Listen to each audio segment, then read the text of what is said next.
ഇതാണ് ശിവന്റെ ഭാര്യ, പ്രിയപ്പെട്ട ഭാര്യ വിജിയമ്മ. ശിവൻ വിജി. ശിവൻ വിജി അല്ലേ? നേരത്തെ പേരെന്തായിരുന്നു? വിജി മോഹൻ. വിജി മോഹൻ. അപ്പൊ ശിവൻ പറഞ്ഞതാണ് നീ ഇനി വിജി മോഹൻ അല്ല, ധർമ്മപത്നി. ശിവന്റെ പത്നി, ശിവൻ, ഭഗവാൻ ശിവൻ. ഭഗവാനേ, അയ്യോ. ശരിക്കും പറഞ്ഞാൽ അമ്മയ്ക്ക് പല പല കളറാണ് മാറുന്നത്. ശിവൻ വിജിക്ക് ഓരോ ദിവസം ഓരോ കളറാണ് മാറുന്നത്. ഇന്ന് പേര് കളറാണേ, രാവിലെ സ്വർണ്ണത്തിന്റെ കളറായിരുന്നു, ഇന്നിപ്പോ ഉച്ച കളർ മാറി മാറി വരുന്നു. ഓരോ ദിവസം നാഗത്തിന്റെ കളർ, സ്വർണ്ണ കളർ. ഒരു ദിവസം 4-5 കളർ. നല്ല സ്വർണ്ണ.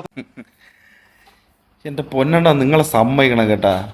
നിർത്തി അങ്ങ് ഊക്കായി കൊണ്ട് കളഞ്ഞാ മതി നിങ്ങളെ. എന്നാലും ശിവന്റെ പത്നി, എന്റെ പൊന്നടവേ, കൊള്ള കളർ മാറും. ഓന്താടേത്, ഓന്താണ് കളർ മാറാൻ.